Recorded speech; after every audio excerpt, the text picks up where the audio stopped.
নমস্কার, তোমাদের সবাইকে সুদীপ্ত ফ্রেন্ড লার্নিংয়ে স্বাগত জানিয়ে আজকের ক্লাসটি শুরু করছি। আজকের ক্লাসে তোমাদের সঙ্গে আলোচনা করব তোমরা যারা প্রাক-প্রাথমিক শ্রেণীর সেকেন্ড ইউনিট টেস্ট পরীক্ষা দেবে তোমাদের জন্য এই ভিডিওটি। এই ভিডিওটিতে আমি আলোচনা করতে চলেছি প্রাক-প্রাথমিক শ্রেণীর গণিত বিষয়ের মডেল প্রশ্নপত্র নিয়ে।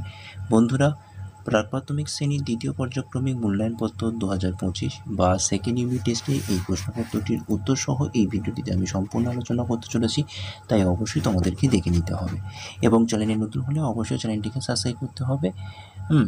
চলো তাহলে দেরি না করে মূল বিষয়ের মধ্যে প্রবেশ করা যাক। দেখো, দ্বিতীয় পর্যায়ক্রমিক মূল্যায়নপত্র 2025 প্রাক-প্রাথমিক শ্রেণীর বিষয় রয়েছে গণিত। প্রথমে তোমাদের প্রশ্নপত্রের উপরে পরীক্ষার্থীর নামের জায়গায় তোমাদের নামটা অবশ্যই লিখবে, ক্রমিক সংখ্যা জায়গায় তোমাদের রোল নাম্বারটা অবশ্যই লিখবে, বিদ্যালয়ের নামের জায়গায় তোমাদের স্কুলের বিদ্যালয়ের নামটি লিখবে। চলো একের দাগে 31 থেকে 50 পর্যন্ত লেখো। দেখো, আমি তোমাদেরকে সুন্দর করে লিখে দিয়েছি, দেখে না একবার। 31, 32, 33, 34, 35, 36, 37, 38, 39, 40, 41, 42, 43, 44, 45, 46, 47, 48, 49, 50। তোমরা ঠিক এইভাবে সুন্দর করে লিখো। চলো দুইয়ের দাগে দেখো। দুইয়ের দাগে বলা হয়েছে আগে ও পরের সংখ্যা লেখো। কর দাগে 20 দেওয়া রয়েছে সংখ্যাটি, তাহলে 20 সংখ্যাটির আগের সংখ্যা হবে 19 এবং 20 সংখ্যাটির পরের সংখ্যা হবে 21। খর দাগে সংখ্যাটি দেওয়া রয়েছে 41, তাহলে 41-এর আগের সংখ্যা হলো 40, 41-এর পরের সংখ্যা হচ্ছে 42। একইভাবে দেখে নাও গর দাগে 53, তাহলে 53 সংখ্যাটির আগের সংখ্যাটি হবে 52 এবং 53 সংখ্যাটির পরের সংখ্যাটি হবে 54। ঘ 37, তাহলে 37 সংখ্যাটির আগের সংখ্যা হবে 36 এবং 37 সংখ্যাটির পরের সংখ্যা হবে 38।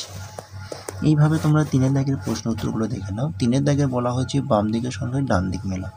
বাম দিকে তোমাদের বাংলা শতকীয় বানান দেওয়া রয়েছে আর ডান দিকে তোমাদের ইংরেজি শতকীয় বানান সংখ্যা দেওয়া রয়েছে। বাঁ দিকে তোমাদের বাংলাতে দেওয়া রয়েছে সংখ্যা এবং ডান দিকে তোমাদের ইংরেজিতে সংখ্যা দেওয়া রয়েছে। তোমাদের কি করতে হবে? বাম দিকের সঙ্গে ডান দিকে মিলিয়ে দিতে হবে। বাম দিকে রয়েছে 6 আর আমরা জানি 6কে ইংরেজিতে কী বলি? 6। তাহলে 6-এর সাথে কী মিলবে? 6।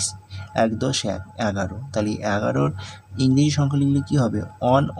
11 হবে, তাহলে 11-র সাথে 11 মিলবে। একইভাবে 2 0 20 এবং এখানে রয়েছে 22, তাহলে 2 10 2 22, তাহলে 22 সংখ্যাটির সঙ্গে ইংরেজি সংখ্যা হবে 22। একইভাবে রয়েছে 1 10 6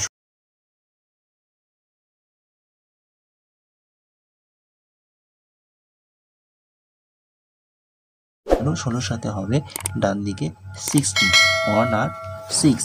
চলো পরের পেজে প্রশ্নগুলো আমরা দেখে নিই। পরের পেজে 4-এর দাগে বলা হয়েছে সংখ্যা মিলিয়ে ছবির সঙ্গে ছবি যোগ কর। দেখে নাও এখানে কি তোমাদের কী করতে হচ্ছে। প্রথমে তোমাদের দেখো সূর্যের ছবি একটি রয়েছে, তাহলে ঠিক বাঁ দিকেও এরকমভাবে দেখে নিতে হবে তোমাদের। বাঁ দিকে সূর্য ছবি, বাম দিকের সঙ্গে ডান দিকে, তাহলে বাম দিকে যদি সূর্য ছবি হয় তাহলে ডান দিকে আমাদের একটা ছবি কোথায় আছে দেখতে হবে। তাহলে চাঁদে রয়েছে, তাহলে প্রথমে সূর্যের সাথে একটি চাঁদের ছবি মিলবে। একইভাবে দুটি চোখের সাথে তাহলে দুটো কান, একটি হাতের সাথে একটি পায়ের ছবি মিলবে এবং একটি গরুর সাথে একটি হরিণ মিলবে। চলো পরেরগুলো দেখে নাও। 5-এর দাগে বলা হয়েছে কি না, 5-এর দাগে বলা হয়েছে ছবি গুণে সংখ্যা লেখো ক।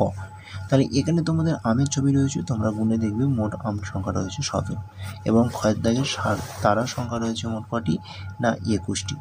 সহজ বুদ্ধি বলেছি, দেখো একটি লাইনে কটা তারা আছে, তাহলে একটি লাইনে 7টি তারা রয়েছে। এরকম ঠিক কটি লাইন আছে? 3টি লাইন, তাহলে সাথে 3 গুণ করে নাও, 3 7 21টি, তাহলে মোট তারার সংখ্যা হবে 21টি। তাহলে এই ছিল প্রাক-প্রাথমিক অর্থাৎ তোমাদের দ্বিতীয় পর্যায়ক্রমিক মূল্যায়নের একটি মডেল প্রশ্নপত্রটি অবশ্যই তোমরা ভালোভাবে দেখো এবং চ্যানেলে নতুন হলে অবশ্যই চ্যানেলটিকে সাবস্ক্রাইব করো। ভিডিওটি ভালো হলে অবশ্যই তোমাদের বন্ধুবান্ধব আত্মীয়স্বজনের কাছে বেশি বেশি করে শেয়ার করো। আজকের ক্লাসটি এখানে রইল। টাটা, বাই বাই, ভালো থেকো, সুস্থ থেকো।